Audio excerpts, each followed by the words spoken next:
Okay, good evening. A couple of just technical issues here, but tonight is, we're sitting at Wednesday, August 14th, and you are at a joint meeting of the Finance and Wausau Water Commission. And I'm going to call the Wausau Water Commission to session, and we have 4 members, 1 absent. We have a quorum. And as the mayor said, it's Wednesday, August 14th, 5 o'clock p.m. And with the quorum of members of the Finance Committee present, I will call the finance portion of this joint meeting to order. And I think the first item on the agenda is we had one person indicate that they wanted to give public comment, so we'll take public comment now before the presentation.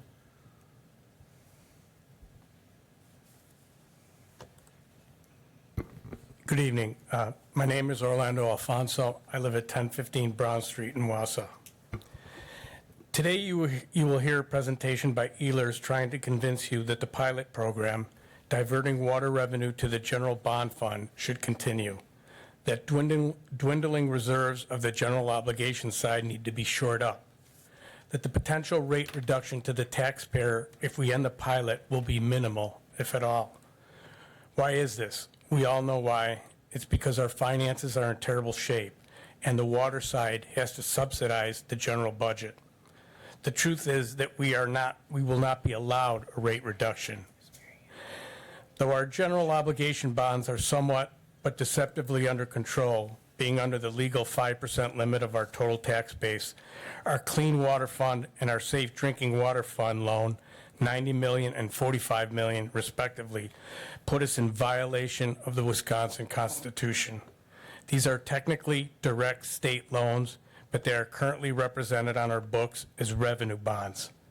Suffice it to say, if they are truly revenue bonds, then bondholders out in the investment world somewhere, not us citizens, carry the risk of default.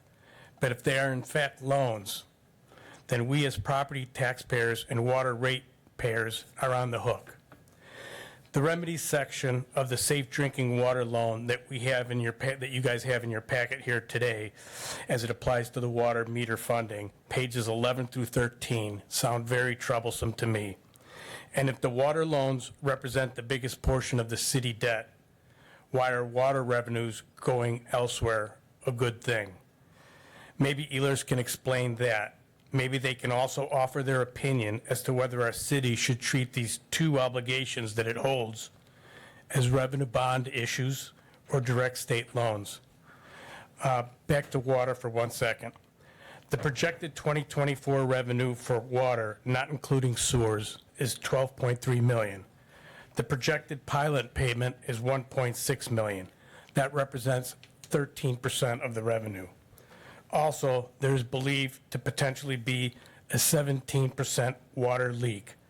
That is, there exists a 17% discrepancy between water pumped out to customers and the water they are billed for.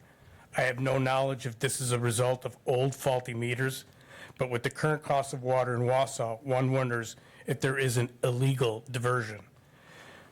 13%, 17%, this is a 30% rate deduction is what potentially Wausau taxpayers truly deserve. Thank you.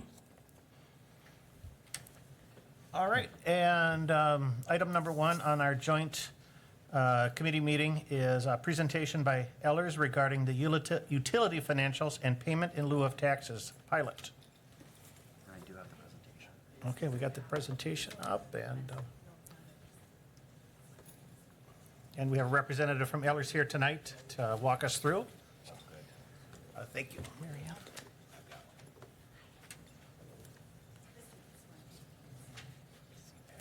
I also did bring printed copies as well that are bigger, it looks like, just full slide.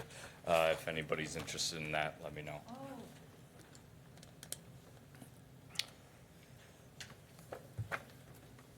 All right. Thank you for having me here today. I am Brian Raymer with Ehlers, a senior municipal advisor. I've advised the city in terms of its utility financials for several years, and Ehlers as a firm beyond that. What we're going to explore tonight, and again, this is the initial presentation But we're looking at both utilities in terms of their financial position. We're going to do some informational session in terms of how the PSC views water rates, understanding that it is a regulatory body within the state, and understanding that what happens when we go in for a rate case, so that we can understand what can we do moving forward. And then the other task was to explore the pilot and what the city can do there. So again, the point of this presentation is to be informational. So if we go to the first slide, this is kind of a recap of what was just stated, but ultimately our task is to identify fiscal sustainability, and our process in doing so is we always look at what's called a long-range cash flow. That starts with a 5-year look back to identify what is the rate performance of the utilities. The reason for this is utilities operate much like a business, meaning that you are providing a service to your customers. That service is 365 days a year, 24 hours a day, 7 days a week of safe drinking water and safe disposal of that water with the sewer utility. These utilities are very capital intensive in order to provide that service. What that means is it costs a lot of money to get those assets in the ground and in the air. It also means that on an annual basis, you will see some volatility in your maintenance expense accounts, a lot of which can be unpredictable. That volatility is due to main breaks, where you have to go out and repair a main, pump failures, any water source issues that you may have in terms of treatment or availability. So it is not always a linear result in terms of projecting forward. However, we cannot predict, that volatility with great ease. So we do like to go 5 years in history to kind of evaluate how is the utility doing. So that's our first point, is that historical rate performance. Secondly, we do like to build then the future projections. Generally, we build a kind of 10-year plan. For the point of this presentation, we're going to keep it a little shorter in looking at near-term items as it relates to potential capital improvements and funding those, as well as potential future O&M expenditures, and then looking at funding all of that, as well as potential rate impact. And then kind of the side item that we're here tonight tasked with is, of course, the pilot payment. As stated in the orange box in the presentation on this slide deck, is we do want this to be informational. There is a lot of information and considerations. We have a lot of moving parts in terms of funding future capital improvements, managing rates, understanding what our future operating needs of the system are. So we did feel it would be suitable to speak to this more than once. And then the third component being, with the pilot involved, now we're involving other funds of the government, not just the utilities. So first, we're kind of going to jump into the water utility, and beginning with the first slide on the PSC math review. When you go in for a rate case with the Public Service Commission, whether that is a simplified rate case or a conventional rate case, they have a direct formula that they are increasingly following to a T. There are two general ways, however, through the American Water Works Association M1 manual for adjusting water rates and sewer rates that are standardized in the United States in terms of developing rates, or saying answering that question, how much revenue should we generate from user rates? The first way is what's called a cash basis. This one is generally more intuitive, meaning looking at the cost buckets of each enterprise fund and saying we should develop enough cash to pay for those cash buckets. Those cash buckets being operating and maintenance expenses. So think of that as your day-to-day operations in order to fund the utility, salaries, those maintenance expenses I spoke to, et cetera.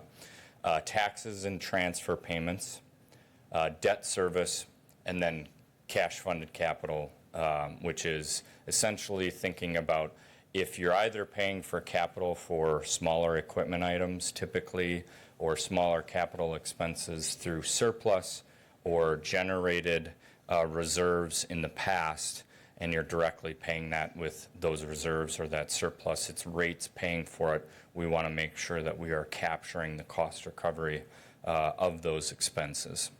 You take all of those, add them up, subtract out your non-rate revenues. Think of this as operating revenues that don't directly come from user rates. So what that can be is impact fees or connection fees, if those exist, cell tower rents on water towers, any other smaller operating revenues. You subtract out those, and then that builds what's called a revenue requirement. So answering that question under the cash basis, how much revenue should we generate from user rates?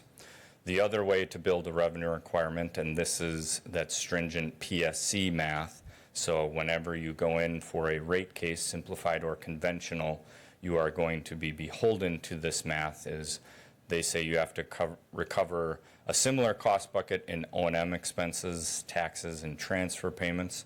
However, the last two are changed to depreciation and then what's called rate of return on rate base. Depreciation, of course, is an annual formula that says what is the original cost of an asset, that expected service life, meaning if it's 20 years, we're going to apply a 5% depreciation rate on that to kind of build up the cash to the original cost so that we can replace it.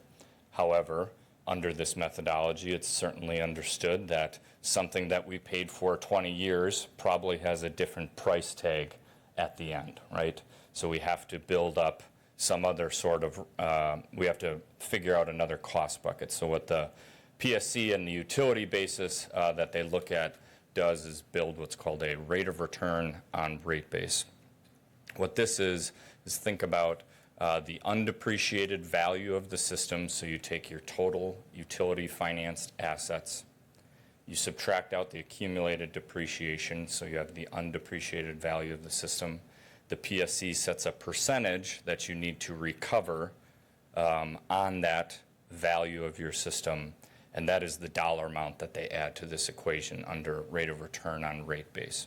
Add all of those together, do a similar subtraction of non-rate revenues, and you would get your total revenue requirement. The other thing that I'll mention, and this will be, all of this will be explained on a future slide with numbers applied to the city's utilities, is the PSC actually says in terms of those non-rate revenues, you cannot inject interest income as part of that equation.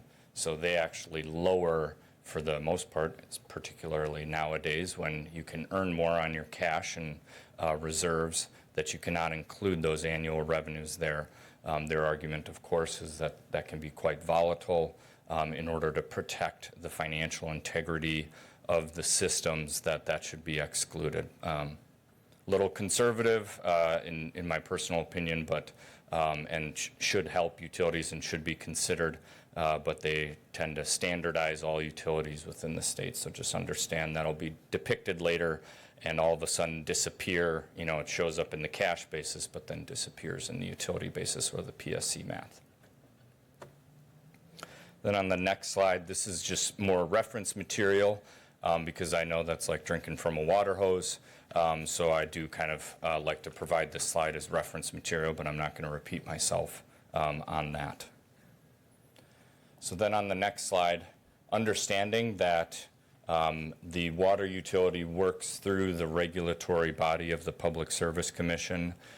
You cannot just simply say we would like a 5% increase or decrease to rates. You have to work through your windows of opportunity to adjust rates. You have to go to them with that request, and then they're going to kind of go through that process and that mathematical equation to arrive there. So the two windows of opportunities to adjust rates either up or down are what's called a simplified rate case, which is more of an inflationary adjustment. But again, that percent adjustment for inflation is equal amongst all utilities and set by the PSC annually. So you don't get to choose, hey, our O&M expenses went up by 8% because of, you know, insurance, wages, whatever it is, they will say this is our inflationary increase that all utilities, if eligible, would get.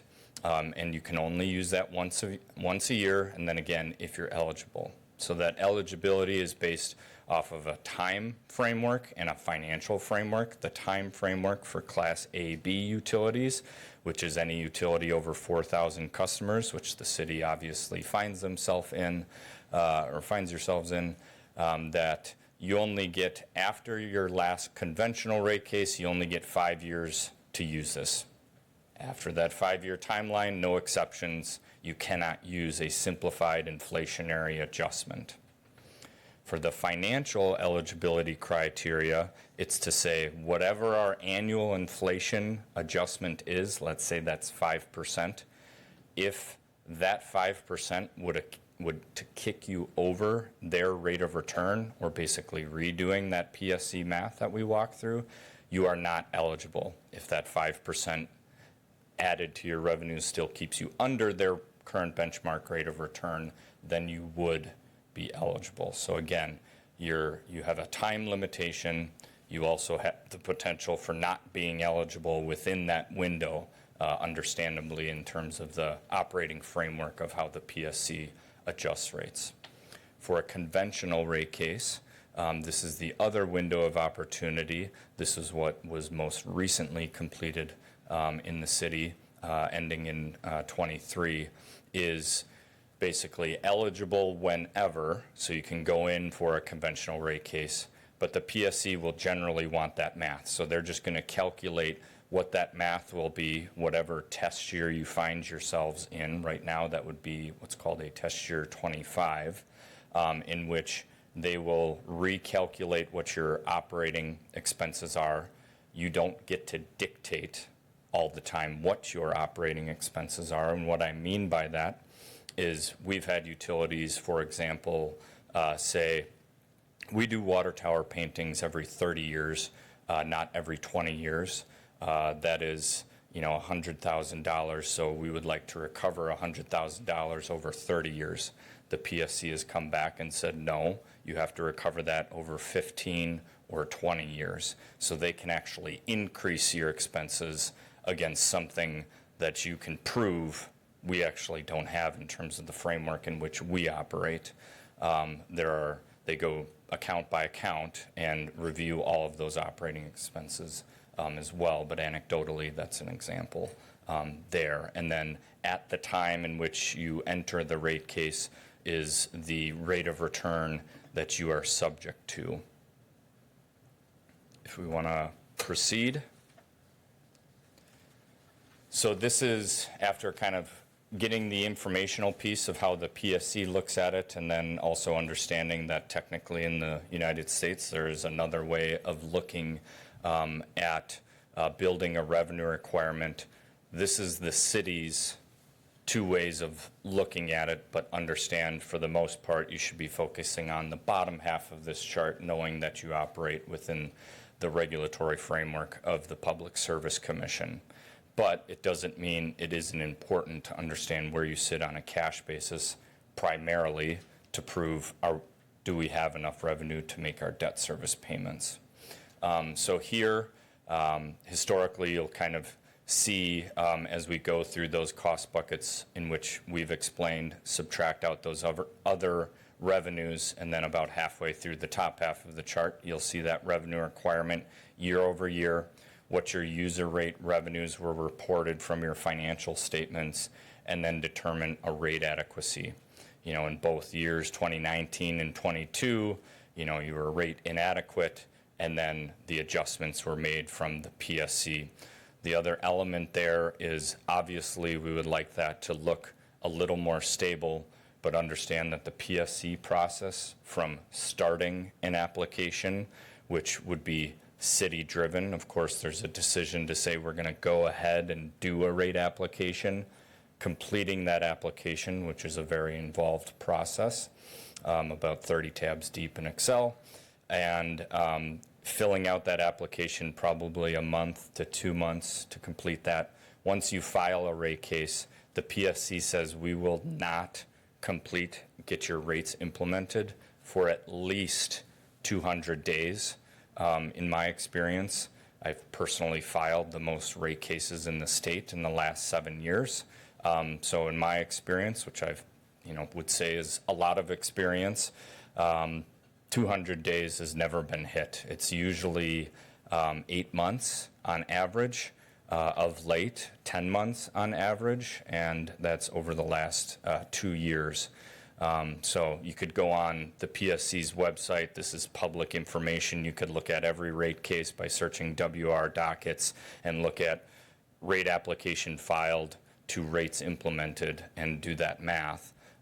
We happen to do that for all the communities in which we serve and have that data at our fingertips to kind of provide that anecdotal evidence. The utility basis, or the bottom half of this chart, is answering that question of what does the PSC math look like year over year over year, to get an understanding of what that kind of looks like for that year.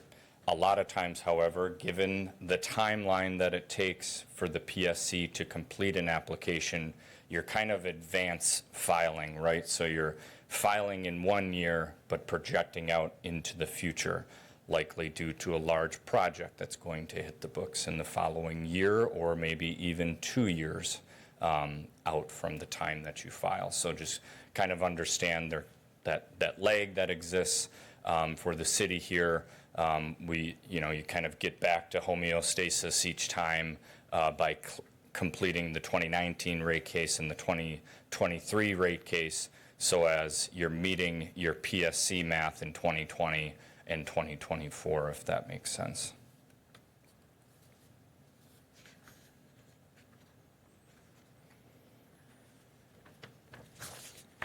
Outside of rate performance, it's also important to understand some of the historical financial indicators. The derivation to focus on certain financial indicators comes from looking at the external optics on utilities. And what I mean by that is, what does the PSC focus on? What do the credit rating agencies, focus on? Because they're going to opine on the creditworthiness of a utility and the ability for a utility to repay debt, and then subjective financial risk of the utility. So the two elements that are most critical for those external optics are reserves, meaning cash on hand that you have in order to kind of swallow some of that volatility that you may experience related to increased O&M expenditures due to unknown maintenance expenses, unknown capital improvements that you may need if you cannot simply fix the main or fix the pumps and you have to replace it. These external optics and those that would opine on the credit worthiness would say we would like to see a certain element in terms of reserves on hand in order to pay for those things or emergencies that may come up. So for a utility of the city's size, and looking at the prior rating reports that Moody's has provided the city on its water revenue bonds, ideally, we would like reserves to be around 6 months of operating expenses, plus covering 100% of next year's debt. Now, what that also includes is understand some of your reserves are already restricted for debt, so meaning you kind of already have that built in to the reserves, but it's more the operating expenses in that 6 months of operating that we want to make sure that we have on hand. What you see in the chart there is the target based off of those external optics in the orange bars, and then the actual ending cash for those years in the orange line. So generally, just slightly below, where the external optics would put that target as it relates to reserves. If you're wondering why the spike in 2023, that is primarily focused on the new debt coming online for the treatment plant, and then the additional debt for the PFAS treatment or the GAC project there. The other financial indicator that is key, so again, this kind of, you could look at a rating report and the rating methodology for the primary rating agencies, Moody's or Standard & Poor's, in which they have the highest weighted average applied to this category would be all-in debt coverage. What that is saying, what are the cash revenues of the utility? Let's subtract out the cash expenses, so we're not going to include depreciation, for example. What is the cash left over after we add and subtract? Whatever that cash is left over, you have to have a certain ratio against the dollars for debt service. So generally, they will want to see 1.6 or $1.60 for every dollar of debt service. However, you would actually be beholden to, in your bond documents for the revenue bonds, in order to satisfy bondholders, that ratio is $1.25 or 1.25. So what we have here is the Orange Mountain, if you will, is the debt. Similarly, right, you see that spike in 2023. Again, that's the new debt coming online. The green line being that minimum recommended, which would be what is in the bond covenants. So we do not default on loans. And then the purple line being the actual. So you're right about at that 1.6. Probably could have put an extra line on there to kind of indicate that. But you are, however, getting right below that only because the 2023 rate adjustment was not in effect for a full year. If we remember, that came in a partial year. So again, that should improve over time, barring the future, elements here. But just kind of understanding that, we're keeping in line in terms of these two primary financial indicators. But hopefully that provides some context into how the sausage is made when we're thinking about not only rate revenues, but appropriate financial management for the utilities. We can go to the next slide. Moving into the future, we had asked city staff to provide the current capital improvement program for both utilities. So the list, obviously, given the size of these utilities, is very long, wouldn't fit on a slide per se. So we just kind of show the projected sources of funding and then kind of the total project costs. 2024, again, is elevated as a result of the GAC project being online. So that's about 17 million and change.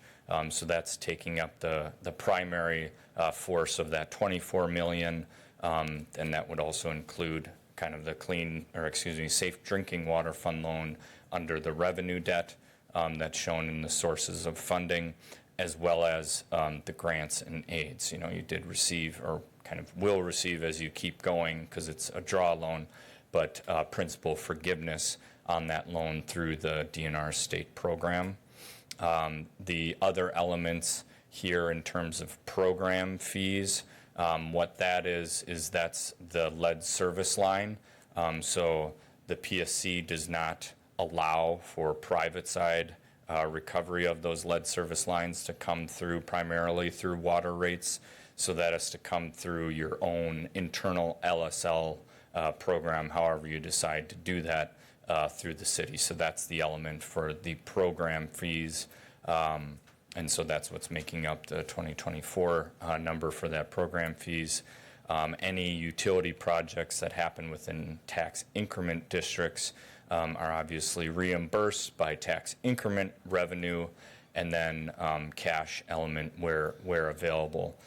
The one item that I'll say here in speaking with city staff and looking at the financial profile of the utility, as you just saw, the cash reserves were limited, not quite where Moody's, the other rating agencies, and the Public Service Commission would like to see. So just for the initial run, and planning purposes now, we don't show cash beyond 2024 in hopes that we can get to a point in keeping or building that cash to the appropriate levels. So then for the future projection, and right now, this is what's shown is not a recommendation. What's shown is for the purposes of this exercise as we explore options for reducing the pilot payment. We just removed any sort of rate adjustments so you could just have a base scenario to be built off of, because otherwise we would have kind of a navigable and movable variable injected into the analysis, which might skew the understanding of what would be needed. So right now we're just showing no rate adjustments, but how this works is it goes chronologically left to right, top to bottom, revenues less expenditures, and then that all important number of what cash is available before debt is the net before debt in the middle with the top and bottom bar. You take that number by your total debt service, a few lines below that, and that would give you that all-in debt coverage that we talked about. So as I said, Moody's would like the all-in debt coverage in terms of speaking to a utility's credit worthiness to be about 1.6 or $1.60 for every dollar of debt service. The bondholders would expect, and you've covenanted to $1.25. So all is to say, we've projected out no adjustments in user rates as stated in the notes on the bottom left, meaning we're assuming no changes in customer count or usage. I do understand there's an element here at play about fixing the meters and water loss. Truthfully, that's something that city staff would be more knowledgeable of. So if you want the pinpoint data on that, I'm going to rely on city staff to answer those questions should they be asked.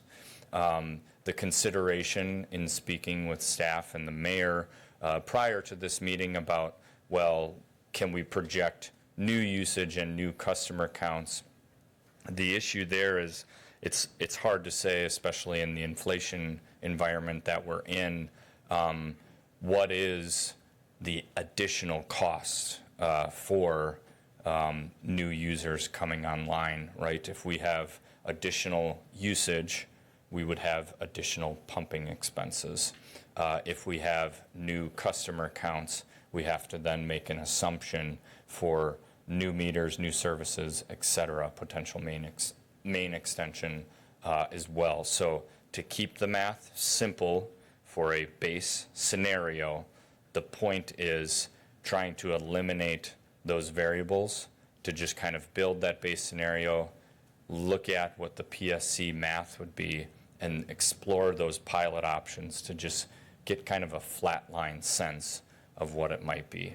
The point being is, as I've stated, we want to then come back to this at a later meeting as well. So if there is some sort of direction from either of these committees, or if it's spoken about at a future council meeting prior to us coming back, is let's talk about the scenarios that we want to build. We have the model to do it. We can build whatever scenario we need to see, and we're totally willing to do it for understanding and the purposes of tonight's meeting to just kind of explore under a simplistic base model. We've left those elements out.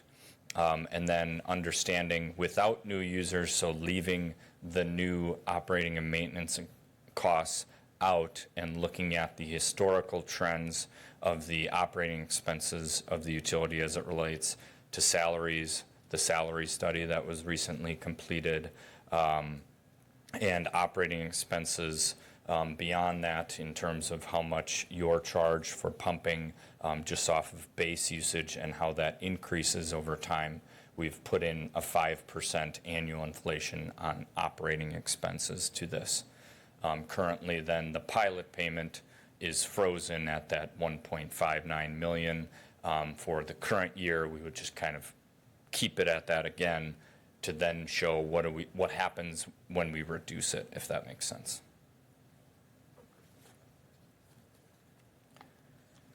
So then what is the utility pilot? The pilot stands for payment in lieu of taxes. It basically treats the water utility as a taxpayer. So as to say, it takes the value of its assets and applies the mill rate to then say these are the payment in lieu of taxes due. So the Public Service Commission has made this allowance for local taxes charged to utilities since 1918. The website and kind of reference for all of these bullet points is listed down below. The PSC did do a pilot report in 2013 that does do a very good job of kind of explaining when it's existed. They don't do an immediate wonderful job of explaining kind of why it came up.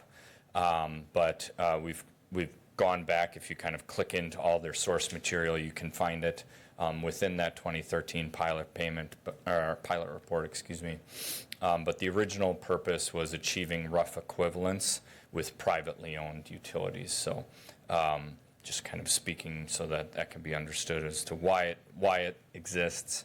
Then the other element is you're generally, unless you do, kind of the do nothing approach, if you don't change that pilot payment, the maximum payment is again that calculation that I kind of described is you're applying the local and school tax rates for that calendar year against your gross book value. And then they come up, applying that assessment ratio to say what are the payment in lieu of taxes due. But no, as stated in the final bullet point here, a utility can make a request at any time for a higher amount. You do have to get approval for the higher amount from the PSC, or a lower amount, no approval with the PSC, and that approval would just become passing a resolution, from the lead governing body for the utility. So whomever kind of operates and owns the utility would have the authority to do so through passing a resolution. On the next slide, looking at what is the current pilot. So the calculated amount, this is straight from the 2023 PSC annual report for the water utility. The calculated amount would be about 1.8 million and change. The city did pass a resolution to freeze at 1.59 million. Therefore, that difference is $222,410 of that general fund, foregoing those revenues and the water utility rates built on that difference. So the biggest element here is understand the 2023 rate case did include the lower amount. It included the 1.59 million number, not the 1.8 million number.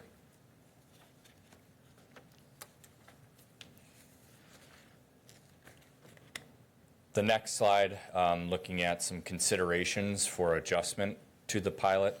Understand this does reduce the expenses for the utility. It also reduces the revenues for the general fund. So both considerations should certainly be made and would be warranted. Careful consideration on both sides of that equation as well. Just understanding what's the number or resulting number under the PSC operating framework of changing that so that we're not spinning our wheels going forward to the PSC, understanding, well, we're reducing our expenses by X, so that should reduce our revenues by X. There's understandably from the PSC side an injection of recovery of those infrequent one-time expenses that may not be current in that current year. For example, water tower painting, well rehabs, maintenance expenses that don't happen, every year, but may happen every 5, 10, 20 years, et cetera, will be built in and are from the PSC who determine that for the utility. So back in December when we were asked to come speak, I believe, at a council meeting, but I apologize if I'm forgetting the exact meeting, but it was in December of 2023. We offered kind of an exploration of a staggered reduction, meaning what happens if we reduce it all in one? What happens if we reduce it, in a different format? Because we have explored this with a lot of utilities as a way to meet that appropriate balancing act of expenses for the utility, revenues for the general fund, and making sure there's an understanding of there's got to be navigable decisions on both ends of that equation. So oftentimes understanding the operating framework in which the general funds for most municipalities operate, a lot of the revenues are derived from levy or taxes.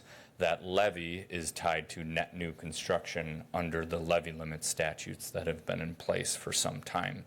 What that means is for the general fund and the ability to build that tax levy to pay for expenses, you're able to increase your levy from whatever you levied last year plus the percentage that you get from net new construction in that tax year. So that's kind of the understanding that should be had here and as we build our staggered approach and some options there if it is the city's discretion to reduce it over time. It could make sense to understand there's buying power every year from the percentage of net new construction in terms of what you can add to the levy. If we navigate our reduction in pilot saying we're not going to take the full percentage of net new construction because we're going to reduce the revenues that are coming from the utility to the general fund by a percentage of that net new construction. So that's kind of the theory behind looking at the staggered approach. We also have the exploration of reducing it all at once.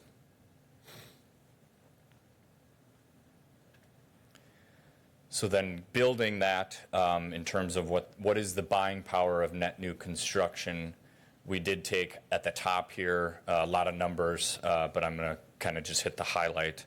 We took what is the 10-year average of net new construction that can fluctuate based off of new rooftops, and new rooftops can fluctuate based off of economic conditions, large developments coming in or not coming in.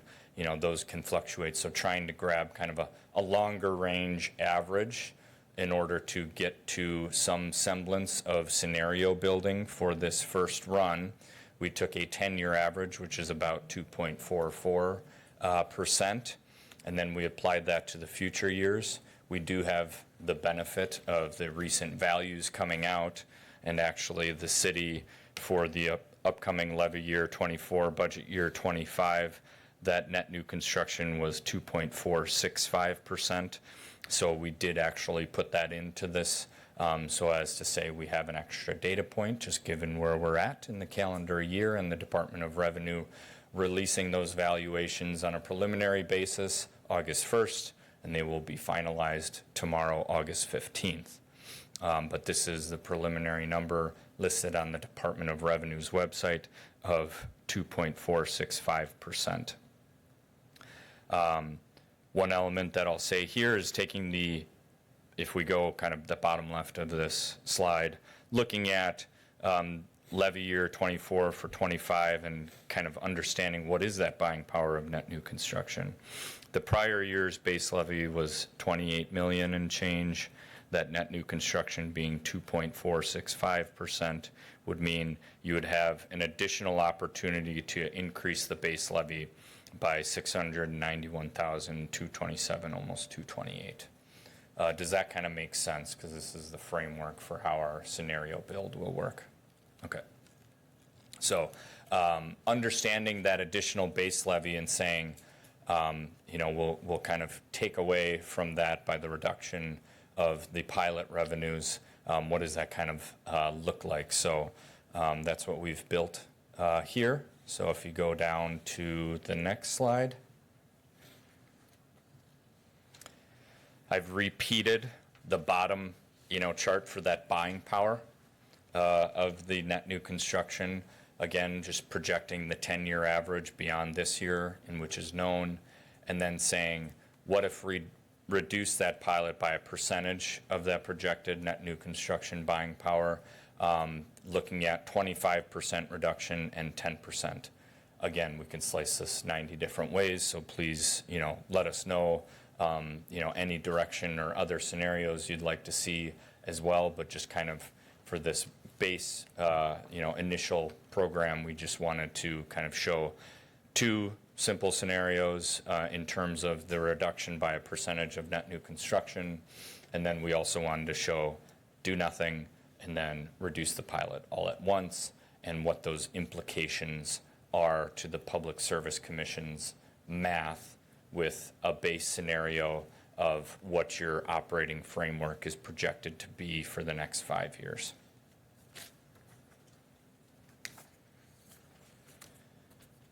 So then in our model, we repeat, that bottom half chart that we showed in the beginning, where we're saying what are the cost buckets under the PSC math.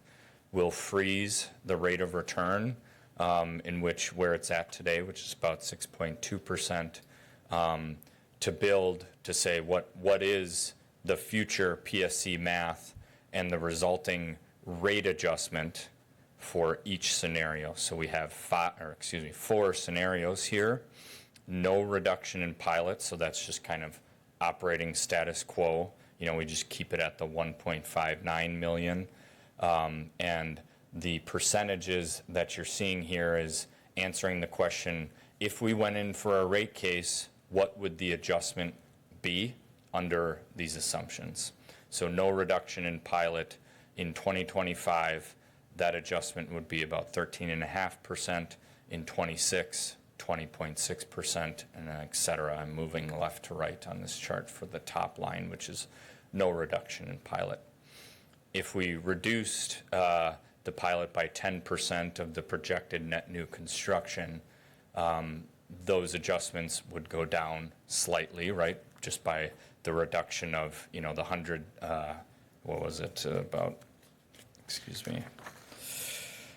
the 10% is about 70,000 per year, so we're reducing the water utilities expenses by 70,000. How does that kind of eat into the PSC's math? You can see that's about a 0.5% to 1% difference over time, because again, we're reducing by 70,000 each year, so that's why the gap grows over time, right? So it's saying those expenses are actually increasing in the amount that they're decreasing, if that makes sense. And then the 25%, obviously we're doing the same thing as the 10, we're just reducing it in a larger magnitude each year, so that adjustment shrinks again. But again, about a 12% rate adjustment under the PSC math, 17.6, et cetera. Reducing it all at once, that is the rate adjustment under the assumptions made here tonight, saying if we eliminate 1.59 million from the expenses and then think about the PSC math for 2025, which would also build your rate base off of the expected capital improvements to happen in 2025. So we are increasing, again, in all of these scenarios, the amount of rate base that's happened, net of salvage, net of accumulated depreciation, and saying in 2025, if we eliminated 1.59 of expenses and we build in the assumptions that we've talked about here tonight, that rate reduction would be about 0.3%. And then in the future, we'd kind of eclipse that math again, right? There would, under the PSC's math, they would say in 26, a 7% adjustment, in 27, a 13.5% adjustment. The point of this slide is not saying what the recommendation is at all. This is saying what the resulting PSC math would be based on the set of assumptions. So completely understand that this is informational to explore how the PSC math works and the resulting effects. So then for the water utility, just kind of summarizing some initial conclusions. Again, I'll just reiterate that any pilot reduction should be weighed alongside the impacts to the general fund, of course, which is not what we were, engaged to do at this point, and then thinking about what the PSC expectations would be, and that the reduction in the pilot as a result of the PSC math and thinking about that your rate base is going to increase as a result of the capital improvement program does not automatically result in a rate reduction. Careful consideration of timing of rate cases, no matter if we're talking about this topic or not, is always our message, so as to say we should continually look at a long-range plan to say when is the right time to go in for the Public Service Commission. So if we're going to step away from assumptions for a second, I would say any time that we see a reduction in the PSC's benchmark rate of return, that is an ideal time for utilities to go in for a rate case, right? Thinking about how the PSC math works, we automatically get an advantage so as to say we have a window of opportunity to adjust rates. We should think about the advantageous ways to use those. Could it, Yeah, go for it. Yeah, if there's any questions on, I guess before we move on to the sewer, we'll take them now. So, I have a question on this last chart, which preceded the slide that's up there now. The projected PSC math with reduction of pilot. I understand the left-hand column, no reduction, 10, 25, or 100%. But these numbers under 2025, 27, 28, those percentages, what is that? Is that a rate adjustment? Yeah, so that's to say, under the assumptions discussed here tonight, and we went in for a rate case at that time, all other things being equal, that is what the PSC would ask the city to adjust their water rates to. So with no reduction in pilot, 2025, PSC would want us to increase our rates. Correct.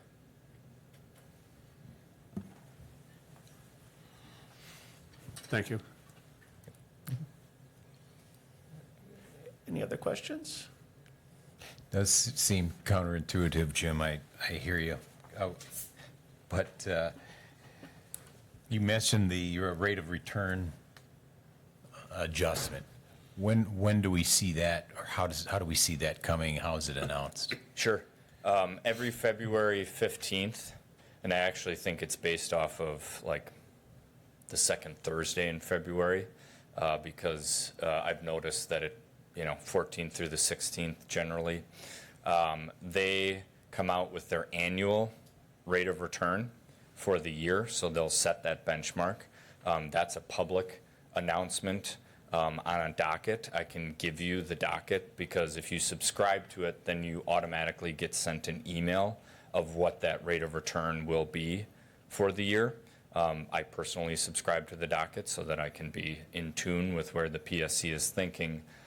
The other element is the PSC will change it over the course of the calendar year based off of the bond interest rate market. So they take a AAA, and this is relatively limited public information in the context of their website.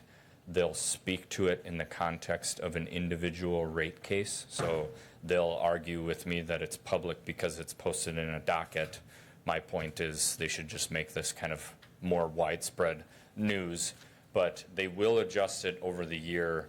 The fluctuation in that, though, generally is 0.25% at most, outside of when COVID hit and the markets changed. Fixed income securities were in high demand, and therefore the bond market, or fixed income securities from the investor side, went down. Municipalities were borrowing at 1%. You'll kind of see that in that rate performance slide that I showed earlier. And the PSC reduced that rate of return to 4.9%. The other element there is they say it is the bond market plus 2%. Well, municipalities were borrowing at 1%. How come it wasn't 3%? They made a change in methodology, again, limited in terms of how they publish this, but they say that they want to set a floor on that. So in my dealings with the Public Service Commission, we often go in to rate cases asking for different rates of return. And we'll say, hey, the bond market is X plus this 2%, our rate of return should be this, especially during COVID, thinking about wanting to reduce the magnitude of rate adjustments as much as possible. And they said, no, there's a floor, and it's 4.9%. You'd have to ask the staff to give you that answer. Mr. Jean. Just for clarification, it was my understanding that the water rate case that we had couldn't be implemented until we had the assets up and running. Whereas on the sewer side, the city council did it like a step, Yep. and it didn't hurt the ratepayers as much as that big jump. Correct. Is there ever any chance that that could be changed? Decreasingly so. The current Public Service Commission staff is just a little more robotic in terms of how they handle rate cases. So the only opportunity under the current PSC framework is you can do a two-step rate case if you have a project that goes over, the current calendar year. It has to start in the current calendar year and end in a future year. So you can kind of build there. The point would be, though, you would have to be behind in your PSC math in the current calendar year, and you would have to have some assets go into service from this large project in that current calendar year to make the PSC math divvy that up. So the issue was for the 2023 rate cases, it wasn't hitting the books until a certain point in time, and they said it's going to hit in that magnitude of adjustment and the amount that the PSC determined because of their determination on when the assets would be online. So yes and no, to answer your question more simply. Mr. Jean. Has the GAP, granular activated carbon unit that we're constructing now, any portion of that in our current rate structure? Yeah, so what we've built in the current rate structure is having that plant be in service because we understood that the project was ongoing. PSC was kind of far enough along that they didn't remove it. So they basically treated like an advanced test year 2024 case in this and have it in the current rate structure. The element would be, though, that was at the time of 2023, so technically it's all other 2024 capital would not be included, as well as capital beyond that point in time. So Keep them coming. Mr. Jean. There was I'd like to clarify one point that was made earlier, that we had a 17% loss in water. I think the standard, unless that's changed, is 15. Can staff speak to that, or anybody speak to that? So it may sound big, but and plus, we had a transition year, and I think that was party to it, too.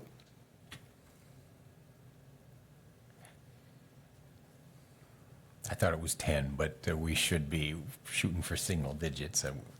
We'd like to be. Yeah, go ahead. Mr. Lindman. Yeah, I wouldn't say that that's a standard, but I would say that, we are shooting for, single digits, probably more like around 5 to 7%. And, when we look at this over the years with the old water plant and how we calculated water that was pumped and distributed to the system,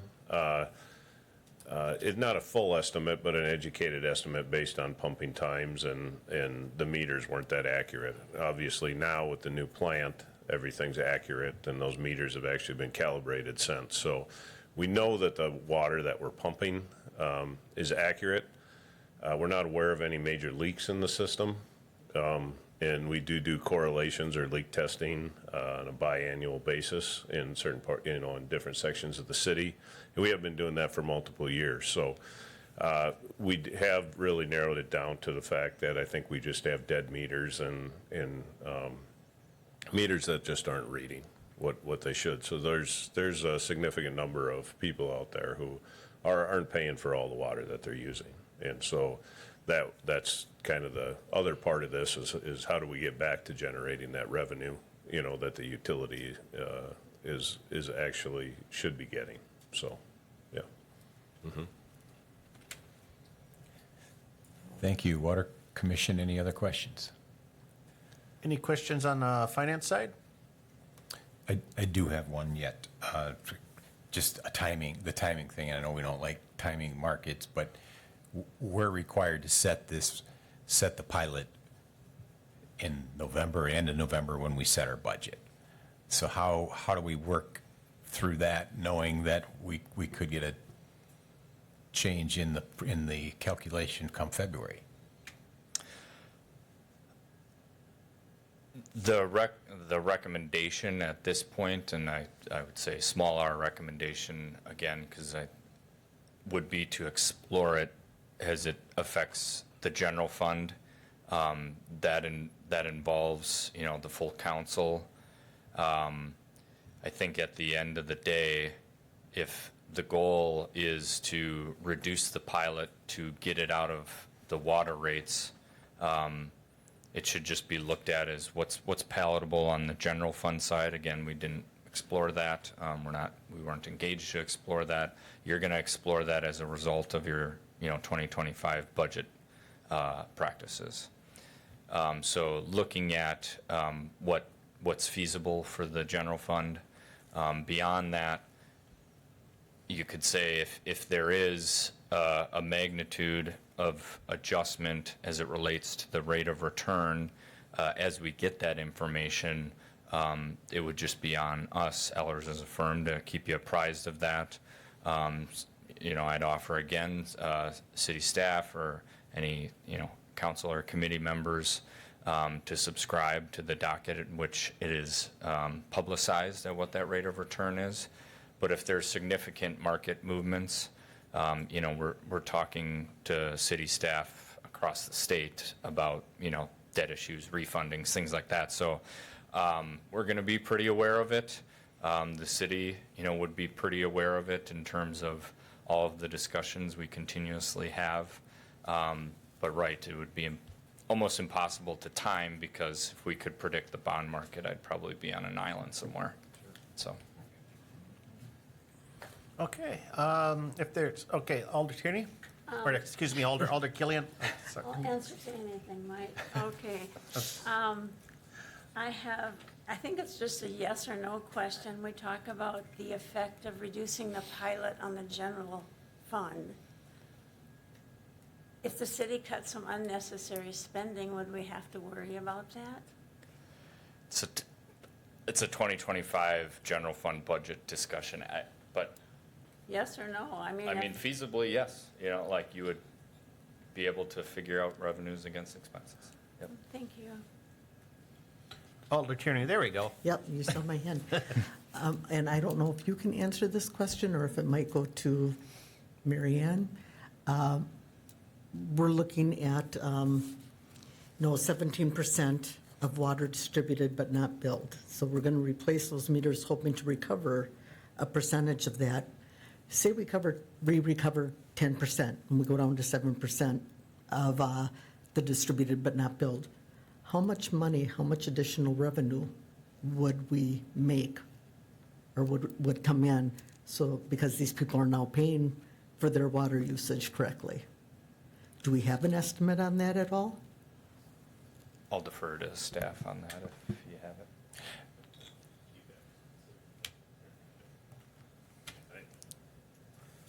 I don't have a specific number, Vicki, but I can tell you it's in the hundreds of thousands of dollars.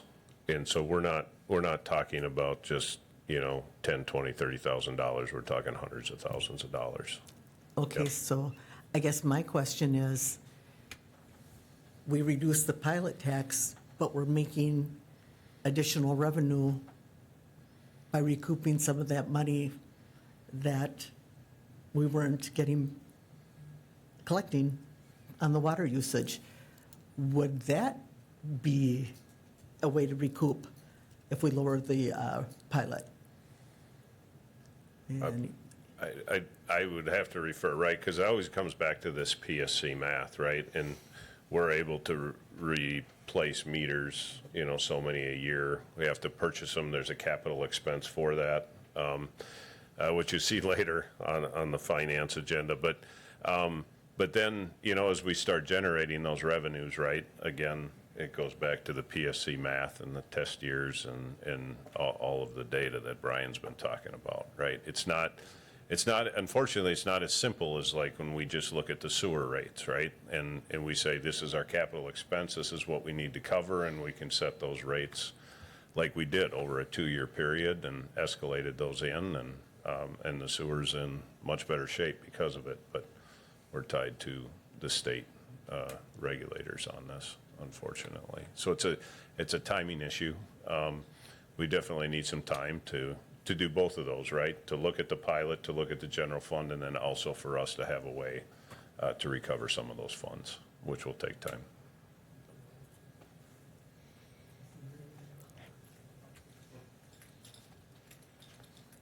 I was also going to respond to Alderperson Killian's question about cutting some unnecessary expenses out of the budget. And I would just remind you that you have 12 firefighters, 2 police officers, 1 community resource officer, 1 administrative position, and the community care.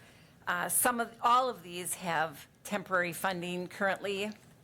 So they're basically all unfunded positions. So, when we look at unnecessary expenses, we have some pretty huge expenses looming in front of us that are going to be looking for us to finance out of our operating budget. So that is something, and I think that's what Brian is saying is we need to look at this from a holistic approach. Obviously, the commission doesn't decide what the pilot is. That really is a decision of the council because it's the council's role to forgive a portion of the pilot. It's not the commission's role.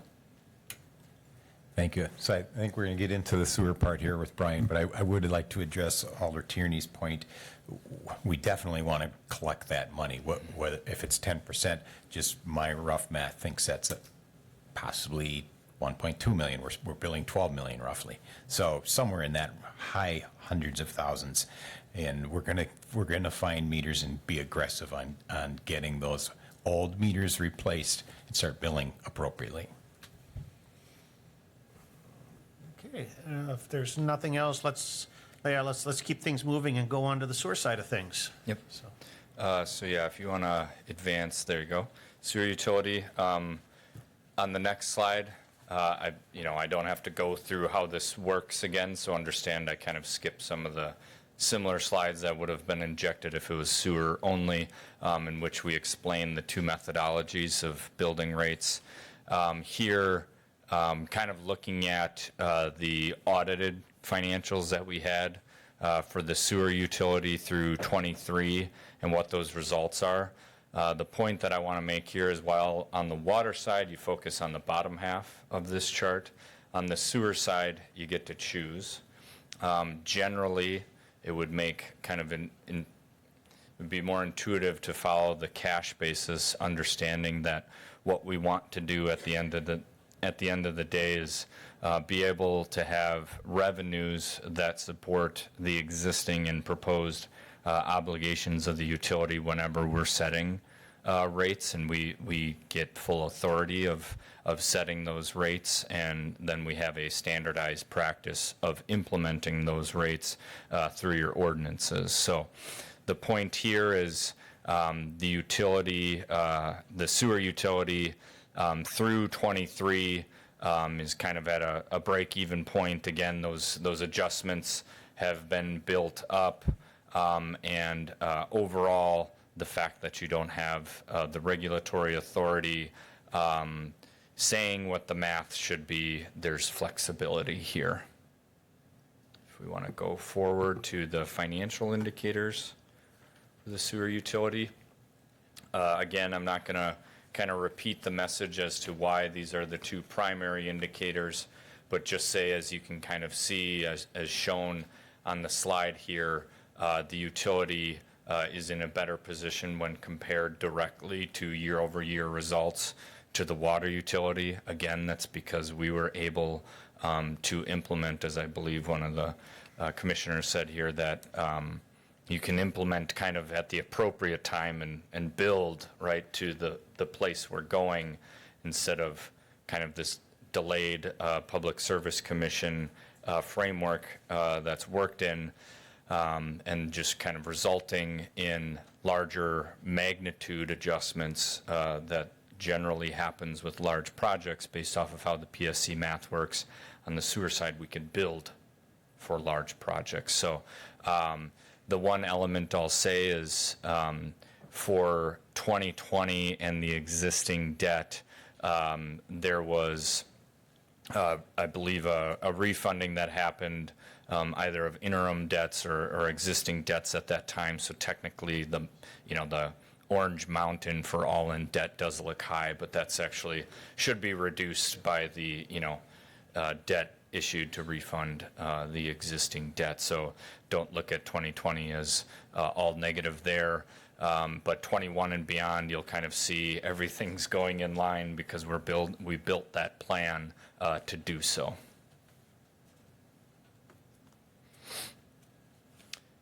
For the future projection, we just kind of, again, wanted to build a baseline scenario, no recommendations for rates, as that's not really the prerogative of tonight's message, just kind of saying, under the base scenario, similar assumptions to the water utility as it relates to usage, customer count, future expenses for the utility, and just kind of deriving where the utility sits.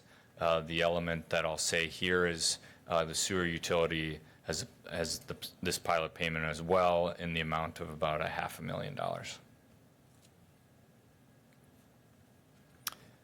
So then for the sewer utility, just some initial considerations, as I have stated, is it is in a better financial position from the water utility. That is typical of most utilities, again, due to the framework in which you can adjust rates in the state of Wisconsin.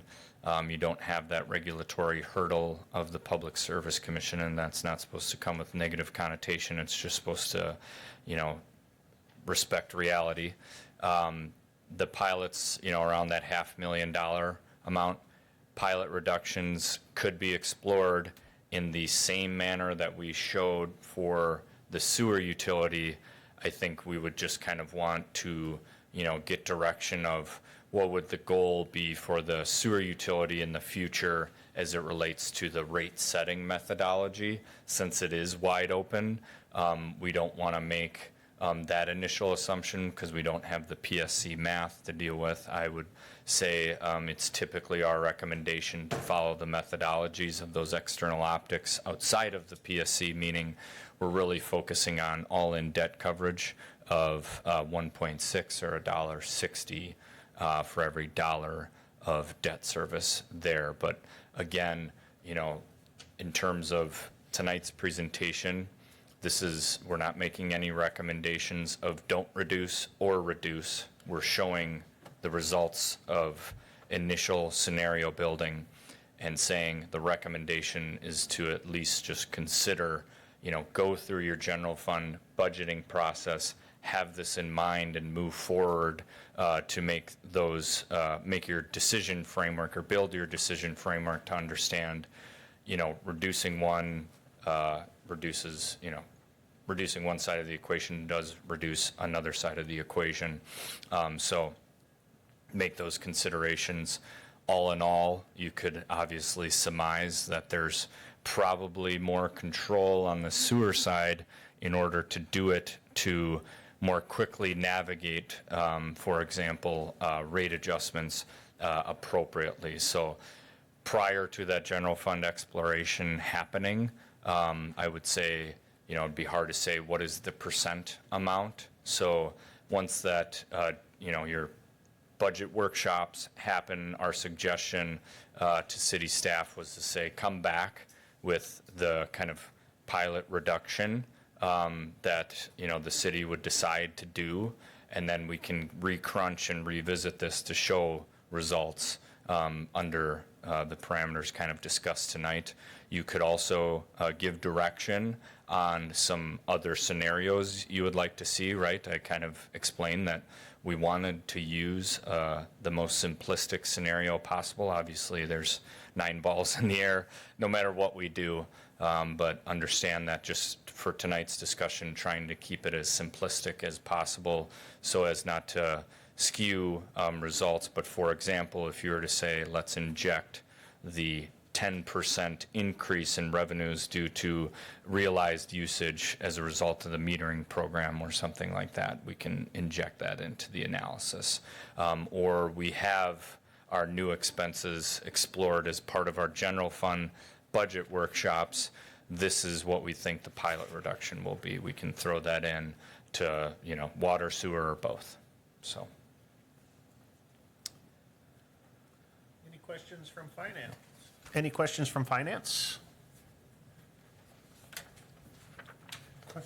Water Committee. Alder Gisselman? So what is the timeline then? You have, with regard to the budget work, making, what I'm going to is where to make this decision with regard to exactly what we do with regard to the pilot.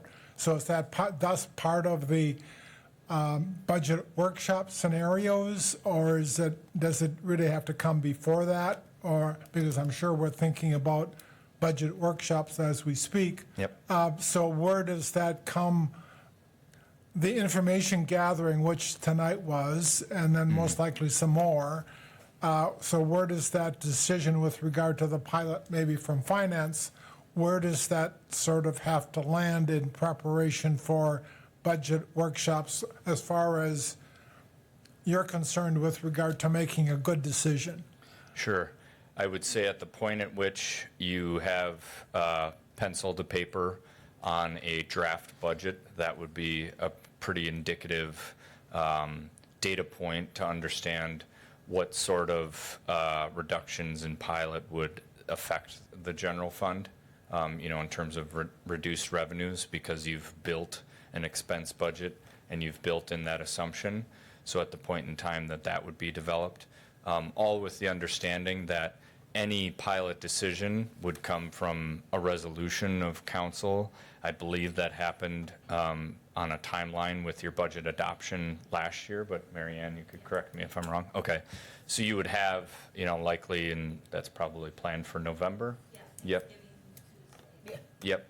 So you would have now until, that budget adoption, which that would be our recommendation, because that's when you're setting that pilot resolution. Right. Yeah. So now until then would be your runway. So is there direction that is coming from the mayor's office or from finance and or the city council with regard to who makes this? So is this decision, because it was a resolution coming out of the city council last November with regard to the study of the pilot. So where does the decision of the finance committee and or the city council, or how is that going to be made? I think the finance committee would definitely have the first crack at it. When we have our budget workshops typically scheduled in late September and early October, there's usually a series of about 3 of those workshop dates when we go over the various aspects of the budget. Beyond that, I don't know if Mary Ann has anything to add, or? Right, so the budget workshops are usually the beginning of October. Obviously, every year is different as to when information becomes available. This year, for example, we have the transit union that contract that expired June 30th, and we have police and fire that are both expiring at the end of the year. So, how much we'll know and how soon we'll know the financial impact of those union contract negotiations. Obviously, health insurance is always a wild card every year. We try to get that nailed down as soon as possible. So, every year there's different moving parts. And when we were talking to the financial advisors, our thought was, just as Brian had indicated, there's a lot here to absorb at one time. People may have questions after they leave the meeting. We would have another meeting with Ellers in September to talk about this again, to come up with maybe some ideas of scenarios that they would like Ellers to run, and then also have a meeting where we talk about, well, where is the city going forward? As I've mentioned, all of these unfunded positions that we have, as well as the Public Works facility, as well as a new police station, and what that's going to mean to the city long-term.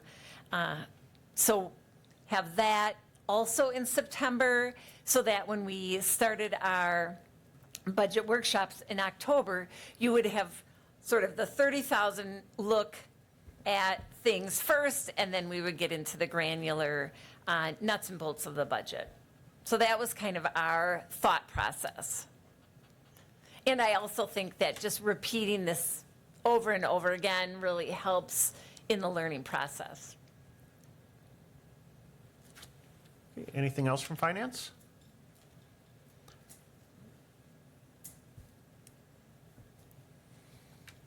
Water Commission. Well, this concludes the Water Commission portion, so I would entertain a motion to adjourn the Water Commission. A motion from Jean, second by Watson. All in favor, say aye. Aye. And we'll turn it over to Finance. Okay, the Finance Committee portion of the meeting will continue in a minute. We'll just give the commission a moment to clear out here.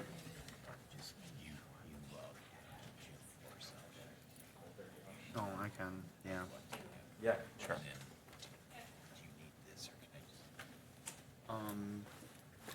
You can, if you have any notes for me, let me know. I won't be here tomorrow because I have my class, but I'll be on Friday.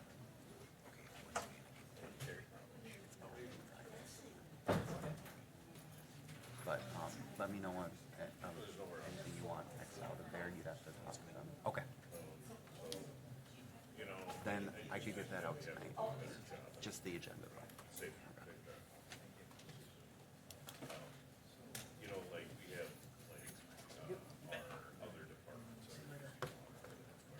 And I'll get you fully lit here. For street sweeping, for, flushing ramps and things like that. So I'm talking with every one of those individuals, making sure that what they're reporting is accurate. All right, we'll continue the finance portion of this meeting. Item number 1, minutes of the previous meeting. That's from July 23rd, 24th. Any discussion? Okay, motion from Gisselman. Second from McElhaney. Discussion? Not seeing anything. All those in favor say aye. Aye. And that carries. And item number 2, discussion and possible action approving budget modification for the new mechanical CPR devices for the Wausau Fire Department. And I see we've got Chief Kopp here. So that's going to tell us a little bit about these devices, which are totally amazing. So, Love it. Good lead in. Good evening. I'd like to just start the discussion. We're incredibly fortunate in Wausau to have a EMS division chief, Jared Thompson, who's constantly moving forward and looking for ways to keep us on the cutting edge of all things EMS related and keeping us in the top percentage tiles in the country as far as EMS and cutting edge equipment and cutting edge training and everything else that goes along with it. And it's especially true when it comes to cardiac care in the city of Wausau. And we tout that as a very valuable and very important thing in the city of Wausau, and something that our department provides our citizens. So when Jared came to me with this proposal that we could use these new CPR devices and it would help our care in our community, first thing I did was listen, and I agreed with him. And then the next challenge was I challenged Jared to find some funding for it. Jared worked incredibly hard trying to find funding for this because he believes in it so much, and he did a great job of finding, a couple grants, one for $55,000, one for $15,000, and also the trade-in value of this CPR devices that we have right now for another $10,000, which leads us to this point where I wrote the budget mod for you to review and hopefully agree with us that we could use the additional almost $25,000 to purchase these CPR devices to give us the ability to provide even better care to our citizens in Wausau. So I have Jared here to answer any questions you might have on the CPR devices or anything EMS related. Okay, is there any questions? Otherwise, Mary Ann? I just wanted to point out that currently, when finance looked at carrying forward some of our salary positions that are being used for ARPA, they put a pin in the 3 firefighters. So there was no formal extension to fund those 3 firefighters that are being funded by ARPA for 2025. And when we look at that ARPA monitoring worksheet, if you elected to fund the 3 firefighters in 2025 with ARPA, you would already be a little short. We anticipated that you would need $382,000, and there's only $365 left. So this would, create a bigger gap. But I do also say that there's likely other accounts in ARPA that will have savings that could help you get those 3 positions funded for 2025, because if you don't fund them out of ARPA, you're going to have to fund them out of the levy. So, and you look at about $100,000 a year for, a firefighter with benefits, et cetera. So that would, increase our needs for levy dollars. Okay, Alder McKinley? So, to clarify, the ARPA dollars, does that include the solar array, or is that still a pin in that one? I just wondered. Solar array passed this committee and is set to go to council, and that was about $800,000. There seemed to be reluctance on using ARPA for the solar, as well as, we were kind of bumping up against a July date of where we would need to do that for this coming year. So given that time has kind of expired on that, and given this information about the water loss, Eric has presented now a new ARPA request for $800,000 to fund water meter replacement.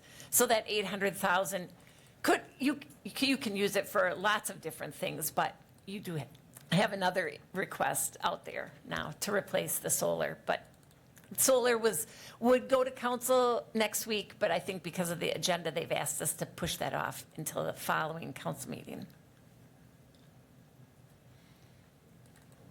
Okay, Alder Gisselman, did you have a question, or are you still thinking? Well, I'm puzzled now because of the $800,000 with regard to the solar. I know that there was some expectation. This isn't part of it, but this isn't on the agenda. So I'll guess I'll speak to. I don't know when an appropriate time for that will be, but I understand now that the $800,000 is coming out of part of this rather than the solar array. Is that, or? Well, so, I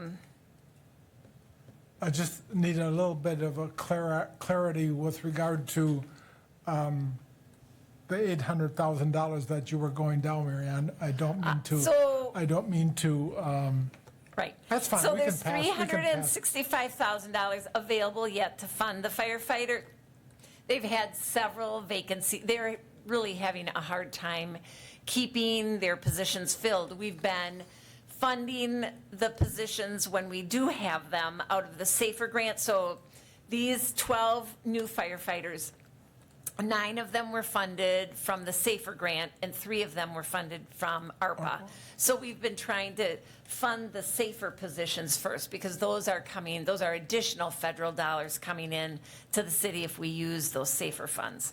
So as a result, we've not pulled much money out of the ARPA dollars. So when I looked at how much we've spent in also council took, because we originally had like 771,000 for the firefighters. And because we were struggling getting those positions filled, Bob Bartik asked for a budget mod to use about 200,000 of those dollars to outfit and train these people, because they had no training, or I shouldn't say they had no training, but they needed training before they could actually Additional function training, within yeah. the organization. So we used 200,000 for that training. The rest was going to be used for the positions themselves. We've not had those positions filled very much, so I looked at what our vacancy rate had been through so far this year, applied that for the rest of the year, and then looked at if the positions were full next year, and I thought we needed about 382,000 to get us through the end of 2025. And we only had 365 set aside, and we used some of it for community care paramedic too, just 15 grand, 15,250. Alder Tierney? I guess my question is going to be linked to Alder Gisselman's question. We were talking about the solar array, and that was going to be 800,000 from Correct. ARPA funds. Yes. But because it's not concrete, Mr. Lindman is asking for that same $800,000 Yes. for meters. So it would be redirected, Right. or it would be in competition. Maybe Right. we can With talk, the maybe solar. we can talk about that when we get to the Right. meters. I was the just meter going to say, item. but it's not a separate 800,000. No. They're both vying. We don't want to for double the- spend yeah, the same they're money. both Right. vying for the same 800. Yes, Okay. yes. Okay. These, I know that this is grant funded to a large degree, but there is a city match to it. These are replacement cardiac machines. The old ones, I guess, what are they, about 6 or 7 years old? And I believe one sits in each med unit, correct? They're actually currently 3 years old. 3 years old, okay. Because we bought those with COVID money from the state, didn't we? Or FEMA, something? No, that was, I believe, funded through the budget, and then there was also a donation Okay. given. Okay, Alder Tierney? So what has changed so much in 3 years that warrants us going after these this new equipment? Yeah, every CPR machine out there does the same. It does mechanical chest compressions. The ones we have right now perform circumferential chest compression, so it actually squeezes the chest versus like a piston-driven compression. The biggest change with these are how easily they're deployed, the size, the weight, and it doesn't. It discriminates to a lesser degree on body sizes, larger patients and smaller patients. This device will be able to be applied on larger and smaller patients, and the compactness of it is the huge thing. Space sometimes for us when we work cardiac arrest in residence or bathrooms, it can prevent the quick deployment of these devices, and that's delaying the chest compressions, which is decreasing their chance of survival every second we're off that chest. So these will allow, these devices will be able to be placed on these patients faster and then get perfect chest compressions. Okay, so it's not so much what the equipment really does, but it's the size that will allow you to get to some of the larger and smaller patients just a little bit quicker? Yeah, and the deployment of it. Okay, thank you. Okay. Alder Killian? You say it doesn't distinguish between the larger patients and the smaller patients? as far as pounds of pressure? It's how big the band is that can fit on the chest. So every machine has a maximum, and this one has the capability of being placed on larger and smaller patients and actually size it. It sizes it itself on the patient, so it doesn't care how much the patient weighs. It just matters if the band can fit over the chest. So that's what I was talking about. I just misunderstood. Oh. I thought maybe the pounds of pressure on a small person was just, okay, thank you. And the current devices, and this was a shortfall in that device, is it had a load sensor that if the patient moved, it would stop compressing. And sometimes crews reported to me that if the patient had severe kyphosis of the back and they weren't able to have direct skin-to-skin contact with that load sensor on the back, the machine would fail and it would not provide chest compressions. So then they would fall back on manual chest compressions, which still work, but there is human error and for to take into consideration. And this new one does not have that anymore. Do you know approximately how many times these are used in a weekly or a monthly basis? Or? Yeah, so last year we had over 50 cardiac arrests that we deemed that were workable, and that was 50 to 55 last year. Okay, so they are used on a regular basis. And I know with the regular chest compressions, the outcomes are to a magnitude better than if they weren't. I think I remember that last time you talked about these devices. So it's coming from the firefighter ARPA. That was the request, yes. That's the request. Yes. Okay, thank you. Yeah. So if it would come out of those funds that are that potentially earmarked for the firefighters to pay for firefighters into the next budget cycle, that would be a shortfall we would have to figure out someplace or Right, another. and you would either pass that on to the levy, or you would look for savings in some of the other line items. In ARPA. Yes, Okay. yep. All right. Any other questions or? And I'm assuming there is going to be savings in the other line items too. Yes, I believe there will be. Because we are getting towards the end of the ARPA program. I think it would be worth adding too, rather than budgeting for the next set of them, when we deem the lifespan of the current ones that we have.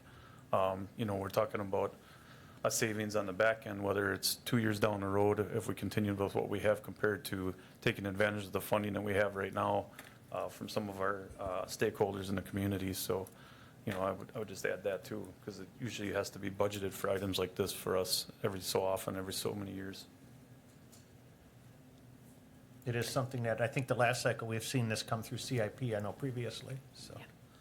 What was it? Alder, Gisselman, did you have something? Okay. I'm okay.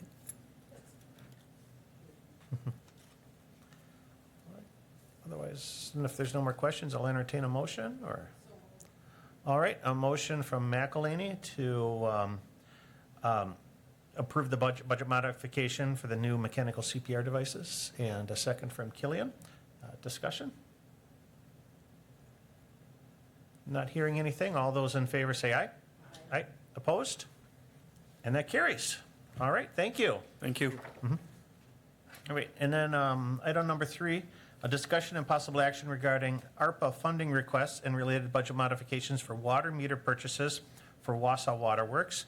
And you'll notice that we've got two items on this agenda having to do with meters, but this one is specific to using ARPA funding for water meter replacement. So, all right, with that said, I got Eric at the podium, so go ahead. Yeah, so the write-up, I tried to explain some of the situations that we're in with our calculated water loss, right, through 2023.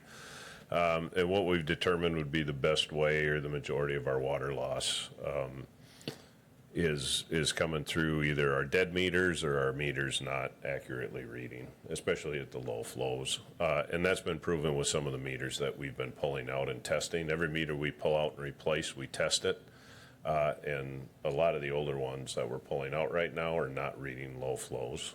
So, and just a little bit of history too, Scott might have to fill in some gaps for me, but I think it was 2017 or 2018, we switched the type of meters that we're using citywide to go from a 10-year meter to a 20-year meter.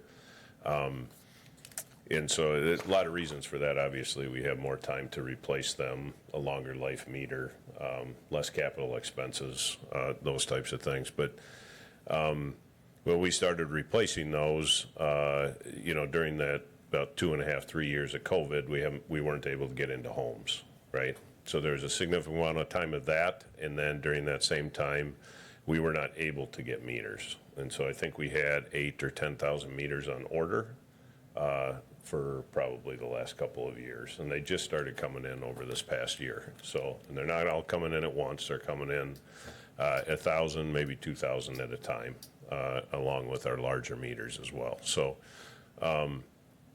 so now that we're at this situation, we're now with our new water plant, we're metering everything accurately. We're seeing our true water loss. As I've said before, we do have a private outfit come in every other year and do certain sections of the city looking for leaks on mains and service lines. And so, and our staff as well can do that work too. So if we think that there's a leak somewhere, or, we can put that correlator on the system and find out where that is as well. So, but and Mary Ann can help talk about the financials, but, with the financials at the water utility, right? We have purchased out of cash some water meters over the past year and a half, but we are not able to do that right now. And capitalizing those right now would be, again, a strain on the water utility budgets moving forward. And I think that this is a good project for ARPA. We can obviously get it moving pretty quick. We can get the orders in. It will help the cash flow with the water utility, and it'll also help us have a stockpile of meters so we can continue replacements and start, picking up that revenue that we've been losing.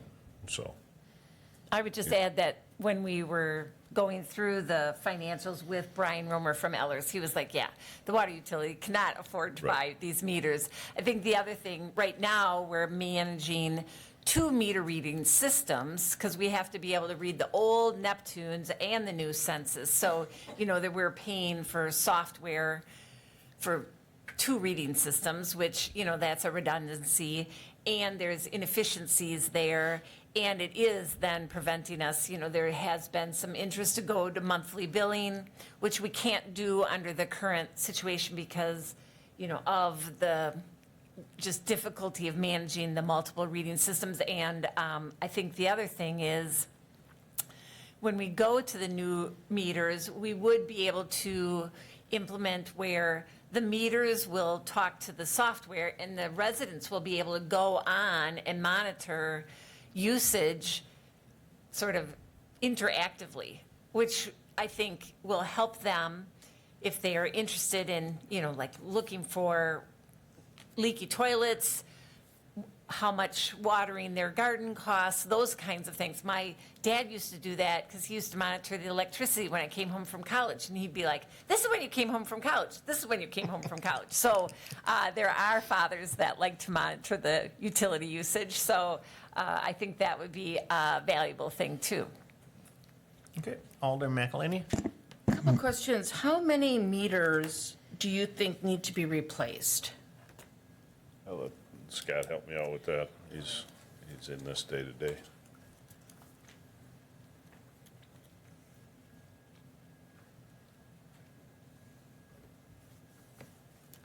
$7,374 meters. Okay. Another question. I'm in neighborhood meetings and stuff, and do you have any pushback from residents in not allowing you to come in and change meters? We do. Generally, people don't like us to do that. Right. What we're telling them now is if we come in now, we don't have to come back for 20 years. Okay. This meter is going to be a lot friendlier for us and for the residents. Right, and I think maybe this is something that we need to do education on.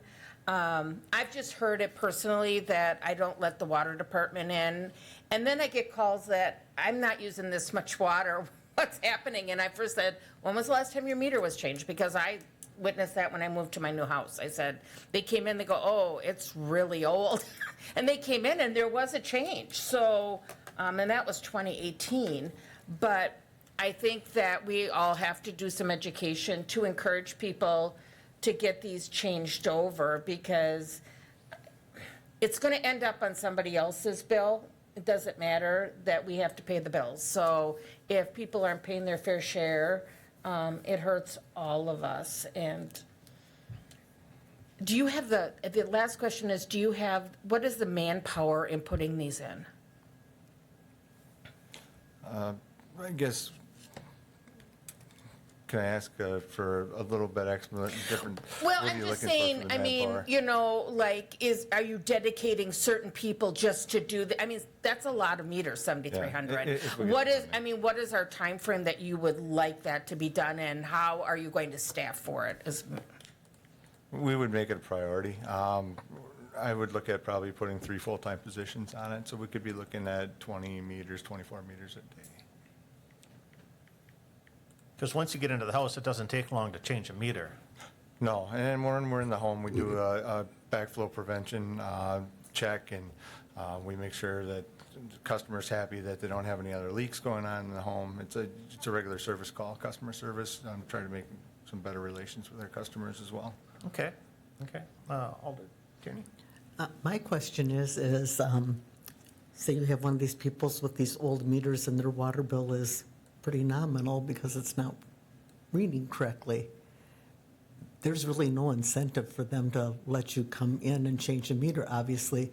Are there any repercussions, or, I mean, if they just say no, it's just the way it is, or do you have a way of?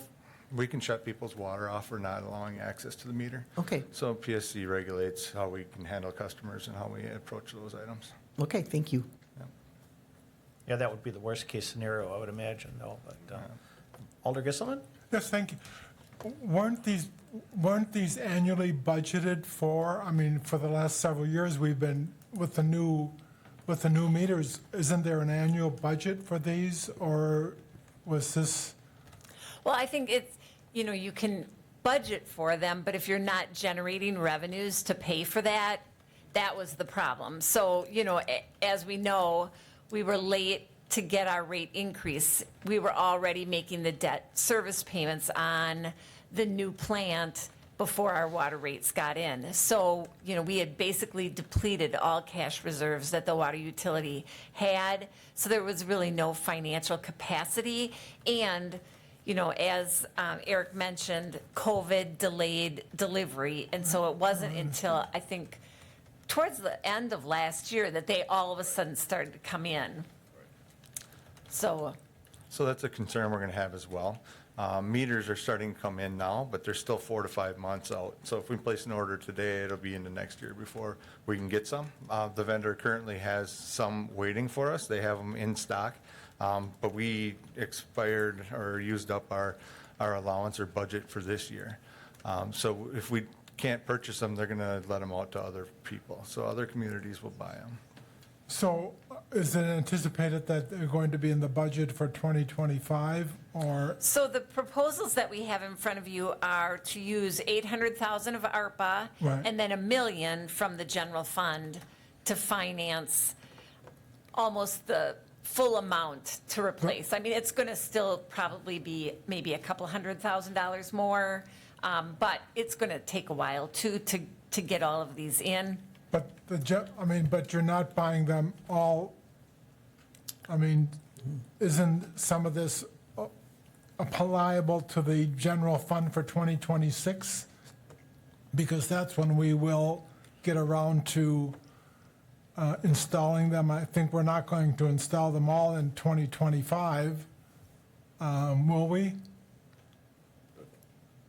The ones that we're looking at purchasing, yes. And so, you know, we have a couple things going on, right? We will have our staff, because that's how we will prioritize their work, right? Because this is to generate our revenues back. But I think the other thing too is that continuing on with the lead service line replacement and the proposed 1,800 services next year, that'll be an additional 1,800 or potentially 1,800 water meters that also will be replaced. So we'll need those on hand as well. Because a lot of those lines that we're replacing, those have the old meters because they're old lead Right, lines. right, I understand Yep. that. Okay, thank you. Yep. Okay, Alder Tierney? Okay, I guess my question is the $1.8 million what you would expect all of the meters to cost? That, the 7,374?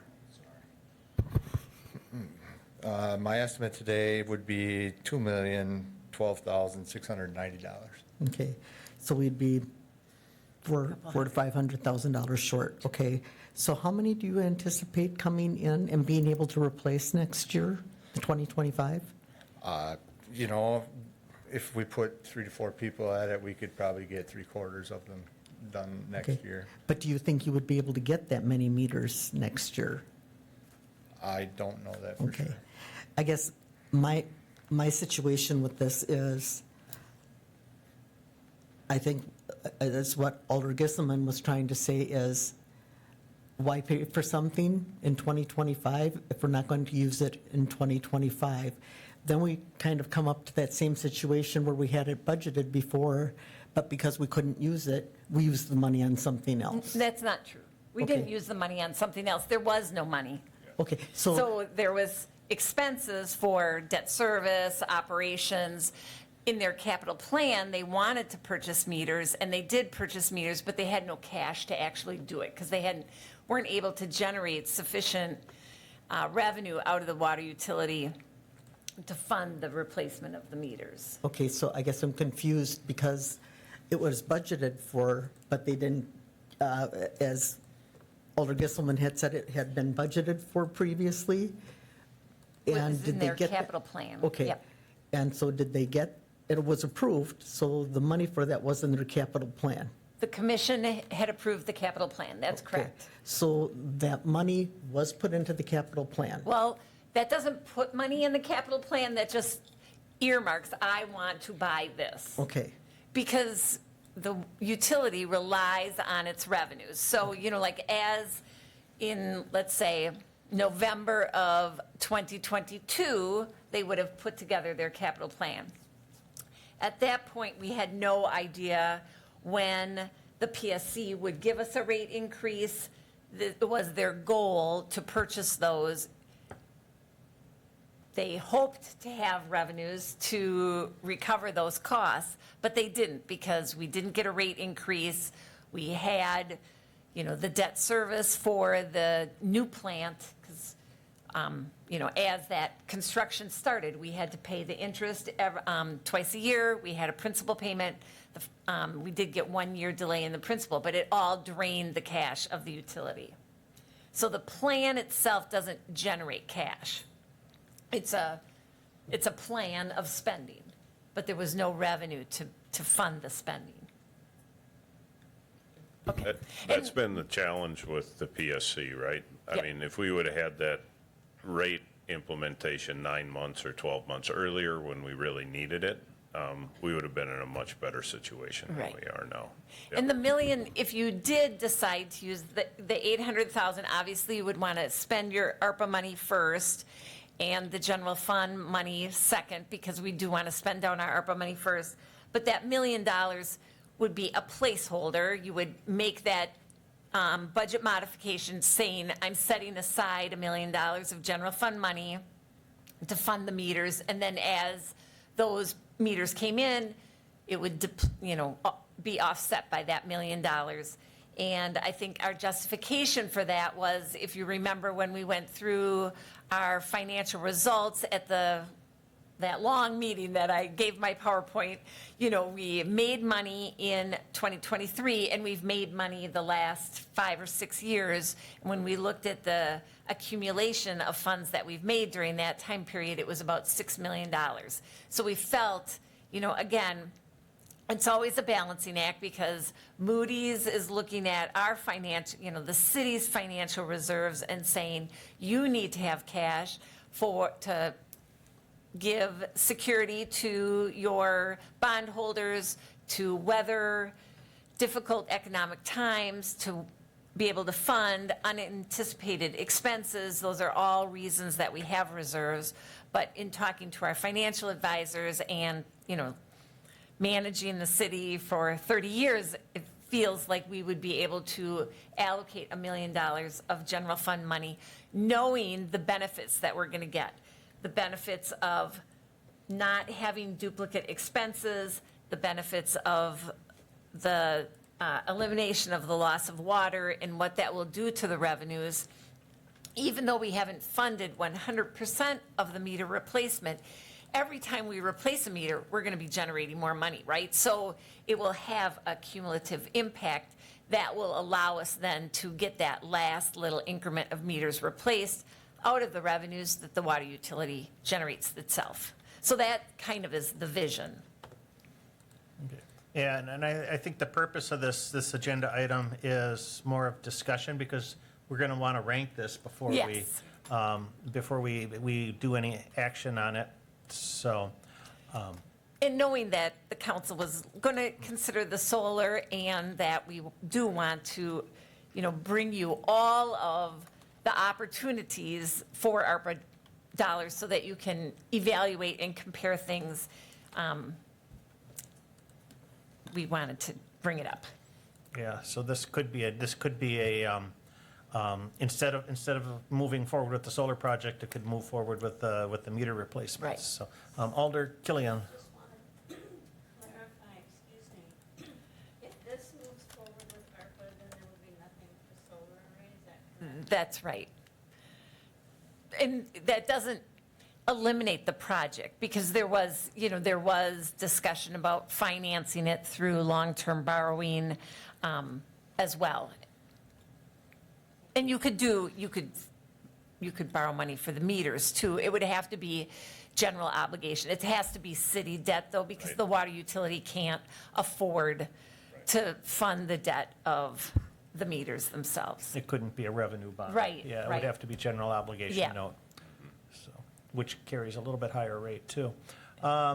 So I guess, you know, moving forward, we should rank this item, and then take it up at our next finance meeting. Yep. And I know we were going to be we'll probably end up talking about the solar array in September, I'm guessing. So hopefully, if schedules work out, we should probably have this information ready to go, so we can make a decision between funding this or funding the solar array sort of in parallel, I would imagine. So the next regular finance meeting would be August 27th. Okay, So you could, you know, since there's only one item, you could do it for that meeting, or we could wait until the September meeting if you wanted more time to rank it. It's up to you. okay. And we don't know if we're going to have agenda items for that 27th meeting We yet. will. Oh, we will? Because we're Okay. going to do our regular borrowing, and Okay. I believe we may have more financial assistance agreements that might be available for consideration at that time, Hopefully. too. Okay. Can we get this done by the 27th, since it's just one item? Should take too long to be able to mull over that. Okay, then then we can get that on the council agenda too, so we can talk in tandem. Yeah. Between that and the solar array. All right. Oh, Alder Gisselman. Final question, then why would we not just think about the 2.2 million or whatever it would take, you know, to do it right and borrow at that, or figure out, because I think the next item on the agenda is the 1 million. If it's 2 point whatever million to get the job done, why don't we just think about that for a little bit, because I think that would get the job done. Evidently, it's needed. We're going to get money back, and that takes and that takes away from the discussion that I'm very close to with regard to the solar array. You could do that. Like I said, in looking at this, we didn't think that more than 1.8 million was necessary because every day they're replacing meters. And so as that cumulative impact on the reduction in water loss, there's going to be more revenues generated by the water utility, which will allow it to fund that last tail and cost of the meters. But, again, it's the council's decision on how you want to handle that. We were trying to balance the needs and I'm always wearing two hats, water hat and city hat. And it's like, okay, that seems like a nice balance between the funding mechanisms. And you could always come back and take more from the general fund at a future date if you wanted to as well. It was a start.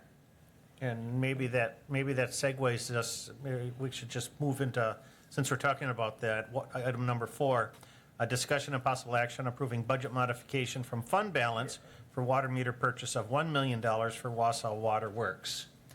And that would be the additional half of the money that we're talking about for replacing these meters. But this is instead of using ARPA funds, this is money that's coming out of the general fund. So it was revenue, excess revenue from 2023 that we are going to be. Reserves, right. Yeah, accumulated reserves, okay. So. Anybody have any questions or discussion on that?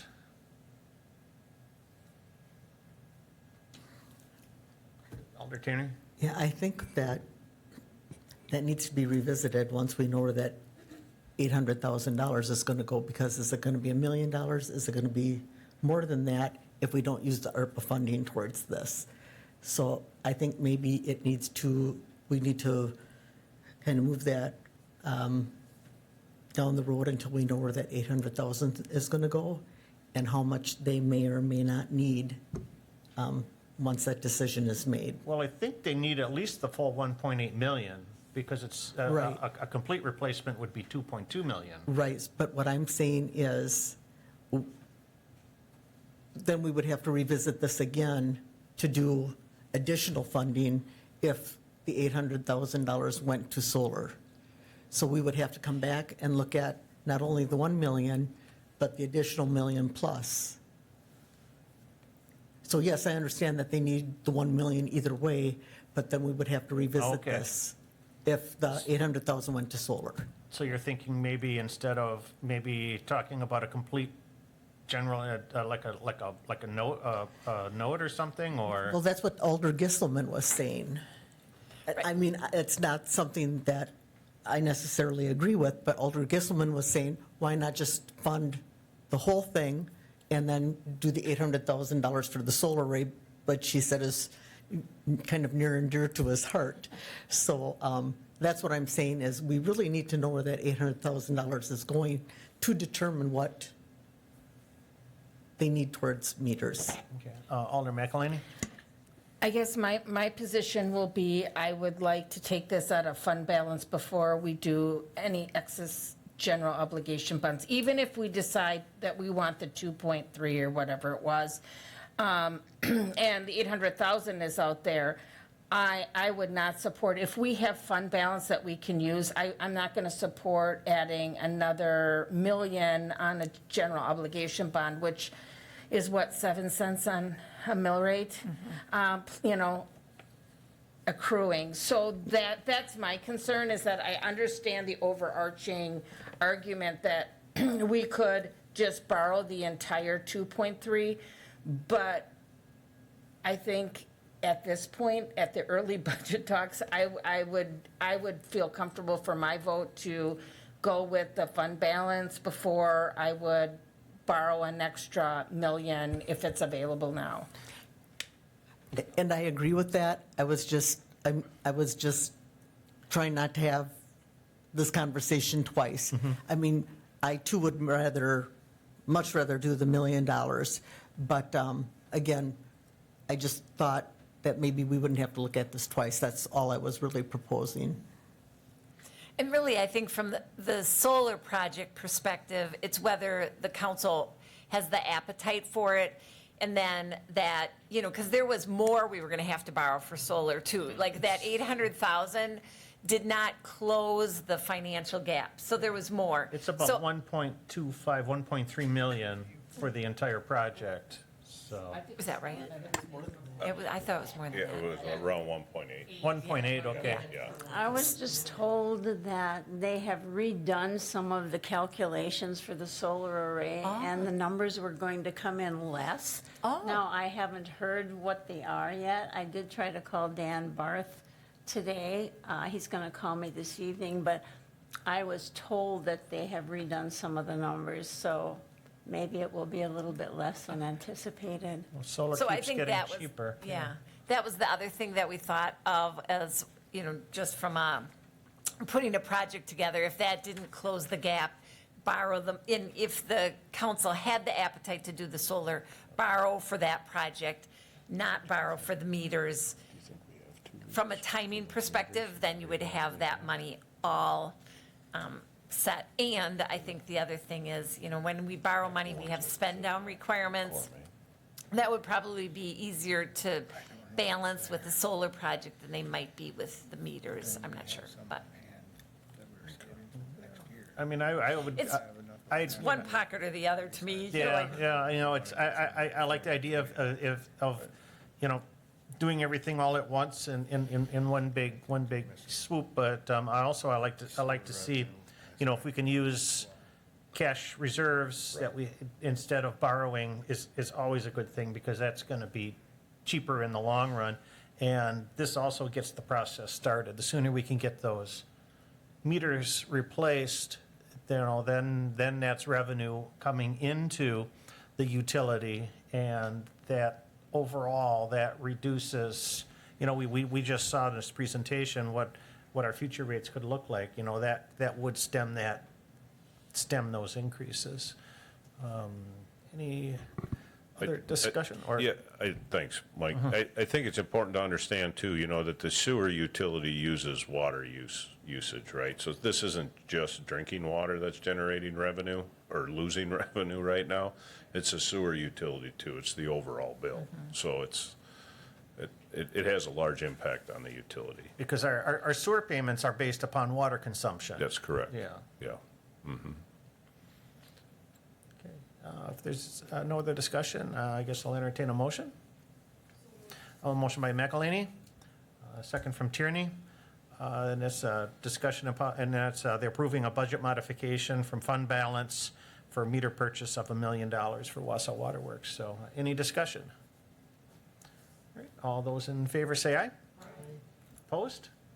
And that carries. All right, thank you. And item number 5, a discussion and possible action approving safe drinking water loan closing for the Eau Claire Boulevard reconstruction project. And So we had, as you've heard before, we have a number of projects out there with, that we applied for the DNR, looking for principal forgiveness and loans. This was a loan that was provided through the Safe Drinking Water Program and awarded to the city. So considerably less interest rate on this loan, and it's for the water main replacement on Eau Claire Boulevard, one of our local street projects this year, so. And so this just converts, I guess this takes the loan program and what, and then converts it into,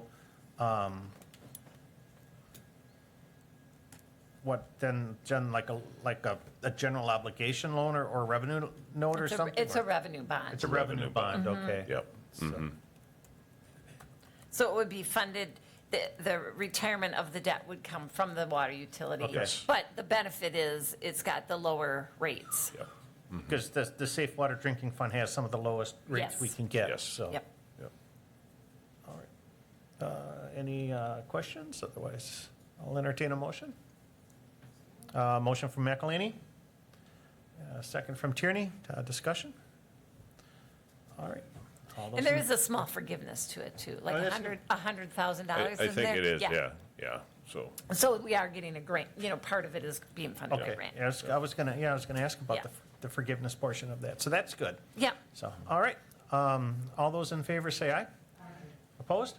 And that carries. All right, thank you. thank you. And that brings us to the bottom of our agenda, so I will take a motion to adjourn. Motion from Killian, second from Gisselman. All those in favor say aye. Aye, and we are adjourned. Thank you so much. It's been it was a long meeting.